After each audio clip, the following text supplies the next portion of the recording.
veáis en números, y no solo con los nuestros, ¿no? Que he cogido más de alguna otra referencia de alguna otra empresa. En el 2018, uno de los principales vectores de ataques que se utilizan para infectar una empresa es enviarle un correo phishing, un correo falso. Y cada vez son más sofisticados. O sea, antes veías claramente, ¿no?, que está mal traducido, que es una chapuza inmunda. Pero ahora ya no. Ahora cada vez no, son mucho más elaborados, y ya no digo pues el de Endesa, el de paquetería, o otros mucho más dirigidos, ¿no?, en el que alguien te dice, oye, acabo de hablar con el financiero y me han dicho que tienes una oferta para no sé cuál, o que tú podrías estar interesado, pincha en este enlace, cosas de ese estilo, ¿no? Y sabe cómo se llama el financiero, sabe quién eres tú y demás. El 80% del malware que se entrega a las empresas viene vía phishing. Y cuando ese malware, cuando ese ataque es muy dirigido, aumenta por encima del 90%. ¿Vale?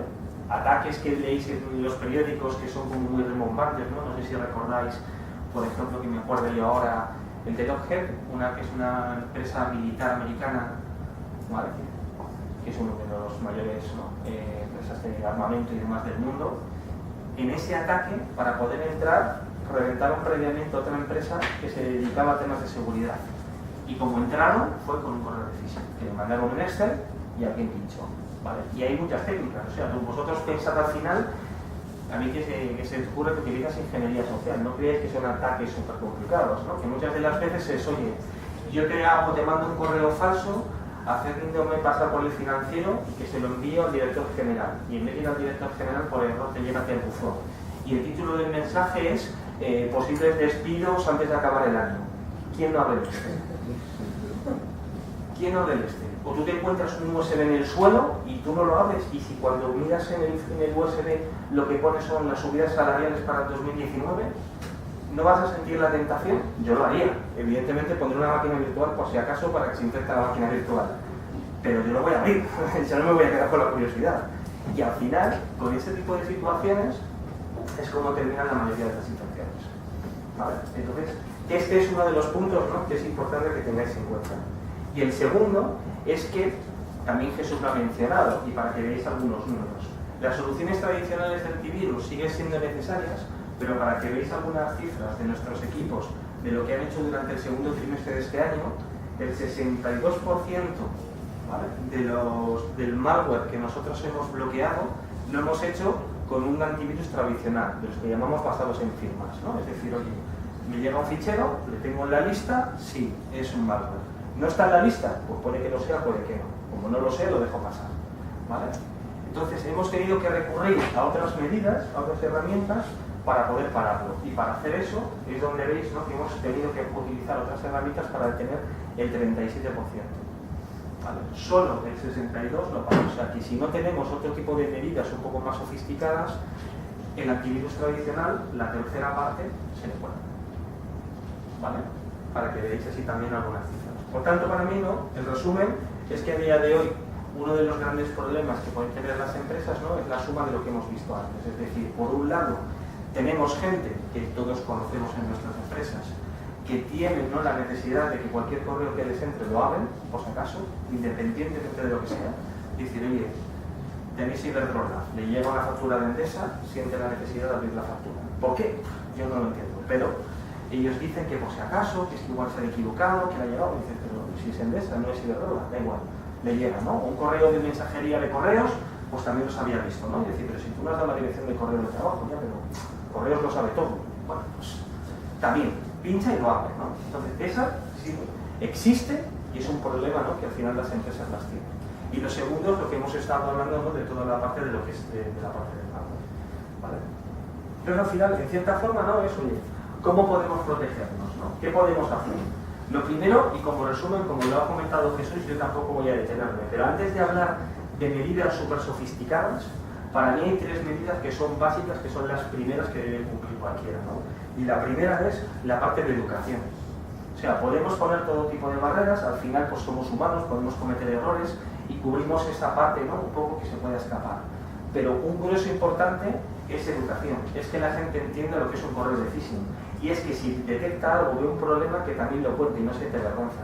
Porque yo me encuentro muchas veces que quizás está como estigmatizado. Entonces, la gente que le sucede tiene vergüenza contar que le ha ocurrido y que ha pinchado, ¿no? Y me acuerdo de no hace mucho que hubo unas charlas en Estados Unidos que era de RSA, en el que una chica que era una experta en temas de phishing, la forma como empezó fue contando que ella había sido víctima de phishing y no tuvo ningún reparo. Dijo, oye, cuando a mí me dijeron que iba a dar esta charla, me llegó un correo de la CNN de que me iban a hacer una entrevista. Y hombre, pues evidentemente para alguien así dice que suerte, ¿no? La CNN, y claro que pinchó, y era un correo falso. ¿Vale? Entonces, al final todos podemos ser en un momento dado. Lo importante, pues contarlo, que los demás aprendan de lo que te ha podido suceder y desde el punto de vista técnico que puedan tomar las medidas. Que no suceda como yo he visto que alguien ha pinchado en un ransomware, ha visto que ha empezado a apagar algo, él ha apagado el monitor y se ha ido. Y al cabo de 5 horas hay 10 teras de datos, ¿no? Del sistema de archivos compartidos que ha quedado cifrado, ¿no? Entonces, claro, pues podría haber apagado, podría haber quitado el cable de red, podría haber avisado al técnico, ¿no? Quizá en 10 minutos había reducido mucho, ¿no? el impacto de lo que había hecho. Pero el hombre, pues se acaso, y luego, por supuesto, ¿no? Ya os lo imaginaréis, ocurrió mágicamente, pues solo. Él ni estaba en el ordenador, fijaros, estaba apagado y él no estaba aquí. ¿Vale? Pero eso ocurre. Entonces, para mí, la parte educativa es una parte importante. La segunda también tiene que ver con tener actualizados todos los equipos. Más del 90% de los ataques que se hacen aprovechan vulnerabilidades de sistemas. Con lo cual, tener los equipos actualizados es como lo mismo. Cada vez se hace todo más automático. Y por último, por mucho que hablemos de medidas de seguridad, pues al final nada es santarín. No hablamos de que haya ningún tipo de medida que sea 100% segura. Ahora mismo por cuando Sí, están sí, en transmisión. Han accedido al sistema. Han accedido al sistema. Entonces, para mí, el backup también es otra medida imprescindible. Es que hay que ponerse en el peor de los escenarios por si acaso. Para mí estos tres son imprescindibles. A partir de aquí es donde vamos a hablar de otro tipo de medidas de seguridad para decir, si todo lo anterior falla, ¿qué es lo que nosotros podemos hacer? ¿De qué forma? Bueno, pues sistemas un poco más automáticos lo podemos compensar. La primera para mí siempre es, ¿no? Es que apostemos con tener el mayor número de capas de seguridad posibles para que si una falla, otra la contrarreste. Por poneros un ejemplo, es decir, oye, antes hemos estado hablando de un correo sencillo, ¿no? Que me está llegando de phishing, un correo que me quiere engañar para poner ransomware. Pues por ejemplo, muchos de estos equipos te permiten decir, oye, si tú no tienes negocios, por ejemplo, con Rusia o con China, ¿por qué no bloquearlo? Pues todo el tráfico que a mí me llegue de Rusia o de China, o que yo me hable con Rusia y China, no me llega. Entonces, si ese correo me viene como origen de esos países, ni tan siquiera me llega. Directamente ya está bloqueado. Pero imaginaos que me llega de Ucrania y yo lo tengo abierto. ¿Vale? Pues entonces ahí me puede actuar el anti-spam. En otras situaciones podría ser que el anti-spam no ha sido suficiente. Bueno, pues el usuario pincha en el enlace. Yo tengo un sistema de categorización de páginas web. Puede que esa página donde está ese archivo ya esté categorizada como phishing. Si eso no ha sido suficiente, pues voy a tener el antivirus. Si el antivirus no ha sido suficiente, pues va a haber otras soluciones no más avanzadas. El hecho es que cuantas más capas tengo, si una por lo que sea no ha sido suficiente, que cualquiera de las demás haga, ¿no?, de contrapeso y consiga limitar al máximo, ¿no?, la posibilidad de que me haga una infección. ¿Vale? Dentro de las soluciones, por ejemplo, para que veáis alguna que son más nuevas, ¿no?, que es un poco hacia donde va todo el mercado, pues evidentemente Jesús lo decía muy bien, ¿no? Al final un firewall que nosotros le tengamos pues se queda insuficiente. Debemos tener determinados servicios de seguridad. ¿Qué nuevos servicios se está apostando? Pues por ejemplo hay uno, que en nuestro caso se llama DNS Watch. ¿Qué es lo que él hace? Lo que hace es que, por ejemplo, cuando nosotros pinchamos en ese enlace que hemos dicho del correo, él, como hay una petición de DNS y ve cuál es el nombre, él comprueba si ese nombre está en una lista negra. ¿De acuerdo? Entonces, aunque no estemos viendo si está categorizado en una página web, también lo estamos viendo a través del nombre de la URL que tiene. Digamos que vamos a tener pues dos vertientes diferentes para verlo. Si por ejemplo alguien nos ha infectado con un software en el ordenador y están tomando control remoto desde el mismo, normalmente esa gente que hace ese tipo de infecciones nunca tiene puesto una IP para que se conecte, no como al servidor central para que tome control, porque si esa IP central en un momento dado, por el motivo que sea, la apagan esa máquina, él perdería el control sobre las máquinas infectadas. Entonces él lo que hace es que siempre se conecte por nombre. Se conecta a ese nombre le devuelve una IP y se conecta a esa IP. Y ese nombre puede ir cambiándole a diferentes IPs, con lo cual si tiene un problema, lo redirige y lo controla desde otro sitio. Si tú ves desde el principio cuál es ese nombre, lo puedes bloquear desde el principio. ¿Vale? Entonces esa es la idea. Evitar y bloquear ese tipo de comunicaciones. Otras soluciones también vienen, por ejemplo, con todo el tema de lo que es la detección de lo que sería de los virus. ¿De acuerdo? Entonces, antes hemos hablado que hay un conjunto de ficheros que nosotros desconocemos si son malware o no, dentro de lo que es un motor de antivirus. Se crean tantos virus diariamente, mutan tan rápido, que los fabricantes de antivirus tienen problemas para poder tener al día todas las firmas. Entonces, ¿qué técnicas se trabaja ahora? Se trabaja también con técnicas que se llaman inteligencia artificial y de machine learning. Al final, él es un algoritmo y él ha aprendido y él ha dicho, bueno, los ficheros de malware, ¿qué elementos tienen en común entre sí? Y los que no lo son, ¿qué tienen en común entre sí? Con lo cual, cuando yo le pongo un fichero nuevo, él, dependiendo de qué elementos tenga, es capaz de discernir si estamos en un lado o estamos en el otro, ¿no? El ejemplo podría ser, pues pensad así, ¿no? Un poco de forma gruesa, que si vosotros vais caminando por la calle y veis un perro y nunca habéis visto la raza de ese perro, vosotros no tenéis ninguna duda de que se trata de un perro. No le confundís con un caballo ni una vaca. Decís, eso es un perro, aunque no sé qué raza es, porque tiene las orejas de una determinada forma, tipo de perro, por el hocico, ¿no? Por la forma de los ojos y demás. Pues este es el mismo concepto, ¿no? Le llevas a modelos matemáticos y en esos modelos matemáticos eres capaz de concluir si estás hablando de una cosa u otra. Pensad que en sistemas de este estilo pues, se analizan en este caso son unos 3 millones de características diferentes dentro de lo que son cada uno de los ficheros. Y se trabajan con más de 1000 millones de ficheros para hacer, ¿no? Todo lo que son los algoritmos. Entonces al final es otra, ¿no? de las herramientas importantes, ¿no? a la hora de bloquear toda esa parte, ¿no? De decir, oye, me ha llegado ya el fichero, pues vamos a intentar lo que es para mí. ¿Y qué sucede si todo lo que hasta ahora que hemos estado hablando, que es prevención, no ha sido suficiente?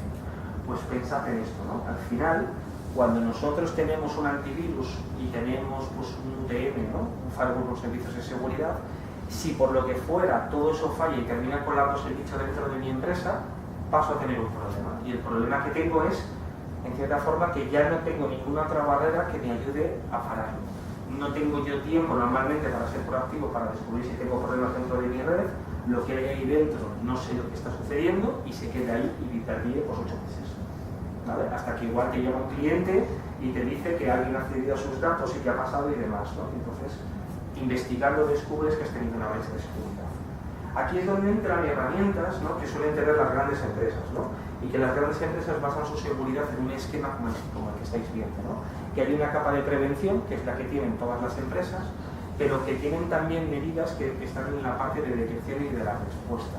La detección, lo que se basa es en un sistema como de aprendizaje, que de alguna manera él sigue analizando lo que está pasando para intentar detectar algún patrón raro. Y la respuesta es que lo haga de forma automática, que dependiendo de lo que tú le has definido, que para ti es adecuado o no es adecuado, pues el sistema pueda tomar medidas de forma automática. ¿Vale? Para que veáis un ejemplo, ¿no? podríamos estar hablando de una solución pues, de este estilo, ¿no? Es decir, oye, yo tengo un software que está corriendo en los puestos de trabajo y cada vez que hay un proceso, cada vez que hay un fichero que se crea dentro del mismo, le analiza y ve cómo está creado ese fichero. Y esa información se la envía a la nube para que la nube pues compruebe si ese fichero ha sido previamente visto por alguien más, si hay alguna otra compañía que haya hecho análisis sobre esos ficheros, ¿no? de comportamiento, de simulación, temas de machine learning como hemos estado viendo. Y con ello extraer una conclusión. Igual la conclusión es que es sospechoso pero todavía no concluyente. Bien, el sistema se queda ahí latente y espera, por ejemplo, a que el usuario lo ejecute. Y cuando lo ejecute y por el motivo que sea se conecte a un shell malicioso, por ejemplo, pues ya dice, mira, pues blanco y en botella. Si antes ya tenía dudas, con lo que ahora he aprendido, pues automáticamente lo bloqueo. Cuando es ese fichero que nos ha entrado, pues porque hay un pincho USB, porque al final el usuario no pues sale con el portátil y se conecta pues, a las redes wifi de cafeterías, porque hace 1000 cosas, al final este tipo de medidas son las que nos va a ayudar a bloquear, ¿no? en última instancia un problema de esas características. ¿Vale? ¿Se entiende bien? Que no sé si voy muy rápido, si... Preguntadme, de verdad, con toda confianza. ¿Qué otro punto para mí, ¿no? Y terminando con esta parte, me parece también importante? Pues también antes os lo mencionaba, no hay ninguna solución que sea 100% segura. Entonces, la parte de proactividad a mí también me parece vital. Y dependiendo del tipo de empresas, ¿no? Yo, por ejemplo, cuando he empezado en un colegio, pues ese sí que es un entorno muy claro, ¿no? Es decir, los alumnos siempre van por delante, ¿no? Y siempre conocen alguna red social que tú desconoces o alguna otra herramienta. Si tú de alguna manera no estás monitorizando para comprobar que las medidas de seguridad que tú has adoptado están aplicándose de la forma que tú esperabas, estás perdido, ¿no? Porque casi es peor creer que estás seguro cuando no lo estás, que al menos tener claro que no lo estás, ¿no? Porque por lo menos igual tomas alguna medida. Entonces, en todo momento contar con alguna solución que te brinde, ¿no? Visibilidad, que sepas qué hacen los usuarios, qué ataques estás teniendo, quién está generando más tráfico, qué aplicaciones se utilizan, ¿no? Qué malware se está parando. Pues oye, hay un usuario que está recibiendo mucho más malware de lo normal. Pues ¿por qué no hablar con él? ¿Por qué no entender qué es lo que él está haciendo? Explicarle los riesgos que está cometiendo, ¿no? Los problemas que puede suponer para la empresa. Si todo eso yo no lo veo, es muy difícil que al final, ¿no? Mi seguridad tenga sentido en cierta forma, ¿no? Puedo poner mucha barrera al principio, pero si de cierta manera no le presto más atención y le doy continuidad, al final tampoco me va a servir de mucho. ¿Vale? Entonces esa parte para mí es importante. En resumen, ¿no? Antes hablábamos, ¿no? Cuando, si queréis, ¿no? Y esto es casi un poco de lo que es de Wasner, que yo también, ¿no? Yo siempre he estado también sentado en vuestro lado mucho tiempo, ¿no? Y a mí todas las presentaciones que me hace un fabricante, ¿no? Me cuenta el producto y cada característica y cada tal, a mí me aburre mucho. Por eso yo hablo más de, ¿no? de servicio y de funcionalidades. En cualquier caso, solo deciros, ¿no? Que nosotros, una de las ideas que tenemos siempre es intentarnos simplificar todo lo posible, todo lo que es la paquetización de nuestros servicios. Entonces, yo sé que algunos de vosotros tenéis equipos nuestros y seguramente que ya lo tenéis con el Total Security. Todo lo que os hemos estado hablando ahora, todo eso ya está incluido. Nosotros no nos gusta, ¿no? Que haya módulos, ni que tengas, ¿no? Que hacer una composición o que tenga costes ocultos. Entonces, cuando hablamos de Total Security, tenemos, ¿no? Un poco en cierta manera, pues todas esas medidas de seguridad que estábamos hablando. ¿De acuerdo? El tema de las credenciales, por último, ¿no? Que es el aspecto que nos queda pendiente. ¿Qué soluciones hay a todo ello? Antes lo hablábamos, ¿no? El POSIT no es. ¿Qué queréis vosotros? ¿Qué os parece a vosotros interesante? ¿Qué se podría hacer para mejorar esta parte?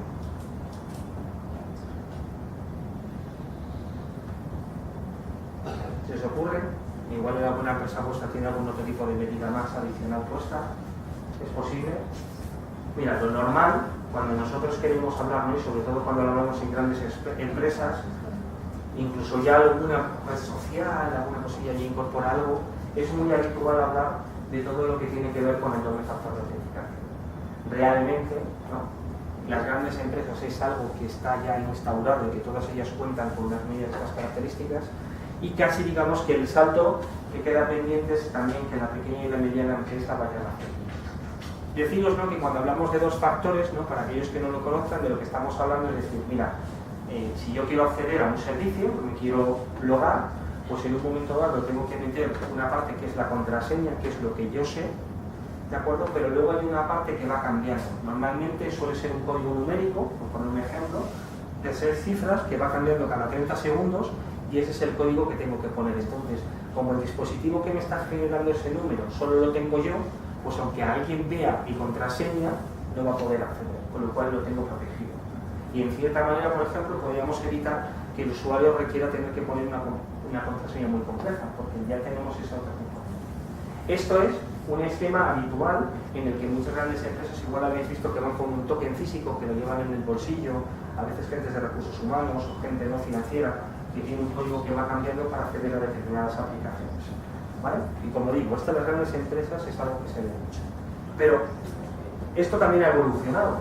Y hay otra parte que se llama MGA, ¿vale? Que es más habitual. El doble factor os lo he puesto porque quizás estéis acostumbrados porque os lo pide Facebook si lo quieres activar, o te lo pide Apple o cualquier de estos servicios. Pero ¿vale? También hay otras partes que hablamos de MFA. Y cuando hablamos de MFA es similar a lo que hemos dicho antes, solo que le añadimos más factores. Entonces, en un momento dado, vamos a tener la contraseña, ¿de acuerdo? Pero además de la contraseña vamos a tener, pues como en el otro caso, algo que solo tenemos nosotros, que es el dispositivo, ¿no? Entonces, ese es otro factor, ¿no? Yo voy a coger y voy a decir, tengo ese dispositivo. Pero en ese dispositivo, por ejemplo, que puede ser el teléfono móvil, he decidido, ¿no?, que la medida de seguridad sea que si alguien intenta clonar el teléfono, pues que no le funcione, con lo cual solo funciona con mi teléfono, ¿vale? Entonces, ese es un factor que le hace importante. Y si el teléfono, por el motivo que sea, tiene, por ejemplo, también pues huella dactilar, pues puedo añadirle esa medida de protección y puedo decir, oye, aparte del teléfono que tiene que llevar el usuario, quiero que también tenga esa huella dactilar, ¿de acuerdo? Con lo cual, al final, voy a poder añadir, ¿no?, muchos más factores y voy a poder decir, no, tengo que saber una contraseña, pero tengo que tener el teléfono, pero tengo que desbloquearme, pero tengo que ponerle la huella para decirle que soy yo, etcétera, etcétera. Con lo cual, me aseguro en un momento dado de que nadie entre dentro de lo que sería, ¿no?, pues mi empresa en un servicio, etcétera, etcétera. ¿Qué es para mí importante? Que veáis, ¿no?, que antiguamente las grandes empresas contaban con este tipo de soluciones en buena medida porque tenían la capacidad económica para poder llevarlo a cabo. Pero eso ha cambiado ya bastante. Ya no es necesario tener los tokens físicos. Los tokens físicos, pues es un producto, pues eso que es, porque tiene un coste, está toda la parte de la gestión, de la administración, de decir, pues uno manda el usuario, el otro lo ha perdido, hacer todo el control de inventario, etcétera, etcétera. Eso al final, pues tiene un coste importante, ¿no?, dentro de lo que es las empresas. Además de eso también, requiere tener un servidor dedicado, ¿no?, donde se están generando, ¿no?, todos esos códigos y demás. Otro problema también que era muy habitual era que pues, la gente pues, se podía olvidar el token. La gente pues, era un poco intrusivo porque es un número que tienes que ir escribiendo, que va cambiando. A mucha gente pues, no le resultaba algo sencillo. ¿Qué sí he hecho? ¿Cómo ha mejorado toda esta parte? Pues pensad que una de las cosas lo habéis visto antes, se utiliza el teléfono, con lo cual ya no requieres, ¿no?, en un momento dado, pues tener que ir con ese token y el teléfono le lleva a todo el mundo encima. Hacemos también, ¿no?, técnicas que se llaman lo del push, ¿no?, que no sé si lo conocéis, ¿no?, pero al final es que te aparece como una ventana de validación del programa y le dices, ¿quieres aceptar la conexión? Y tú dices, sí, y ya está. No tienes que meter ningún código, con lo cual también por ese lado también lo ahorras. Y tercero y último, no tienes que contar con una infraestructura dedicada para poder dar soporte a todo ello, ¿no?, sino que todo se hace como un servicio en la nube que es de donde se hace toda la gestión, ¿vale? Con lo cual en todos esos casos es donde puedes proteger. ¿Cómo lo haces? Para que veáis esas cosas, ¿no? Pues lo normal. Por un lado lo que cuentas, ¿no?, es con una serie de usuarios. Esos usuarios pueden ser, para que penséis, ¿no?, pues evidentemente los empleados de la empresa, pero por otro lado también a quienes vamos a poder tener son a proveedores que tengamos dándoles acceso, ¿no?, a algún servicio en algún momento dado. Entonces yo les voy a poder controlar para que nadie se cuele por esa parte, ¿de acuerdo? ¿Qué es lo que voy a poder proteger? Porque eso también, ¿no?, tenéis igual algunas dudas. Hay ejemplos, ¿no?, que yo creo que se ven muy rápido, ¿no? El primero que se puede ver es decir, pues mira, tengo usuarios con movilidad y eso se conectan por VPN. Pues necesito asegurarme que nadie entre por la VPN, que no sean las personas que yo quiero, ¿vale? Porque al final están accediendo a la parte corporativa de mi empresa, con lo cual esa es una primera medida que yo puedo poner con un servicio de esas características. Puedo hacer también, por ejemplo, el acceso a Windows. Entonces, en esos ordenadores que también salen fuera de la empresa, pues corren el riesgo en un momento dado de que alguien pueda entrar y acceder a la información confidencial. Pues puedo hacer también, ¿no?, que el usuario no pueda terminar de entrar si no está, ¿no?, validándose con el sistema de MFA. ¿De acuerdo? Entonces, también es otra de las medidas.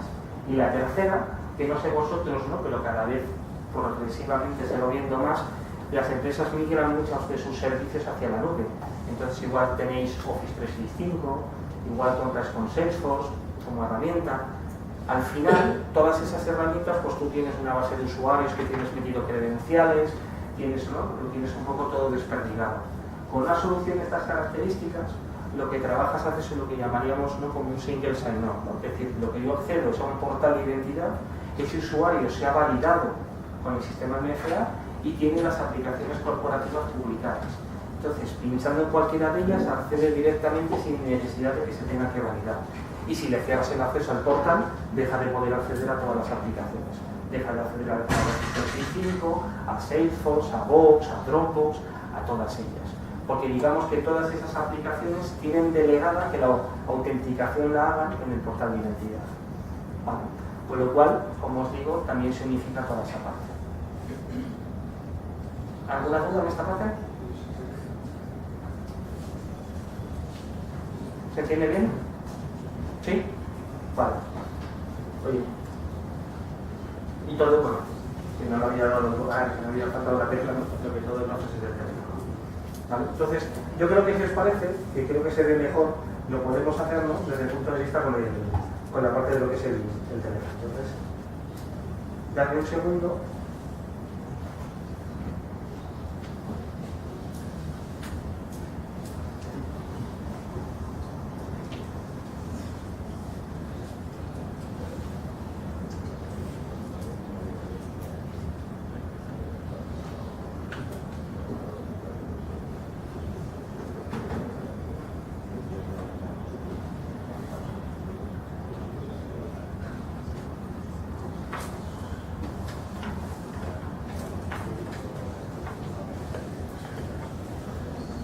Un momentito que lo ponga a compartir.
Se ve, ¿no?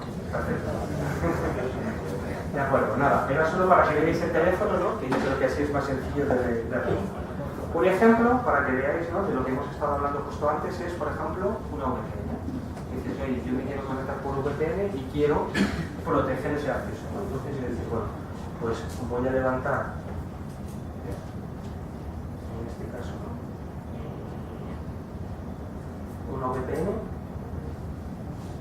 Y si no hay problemas de conexión,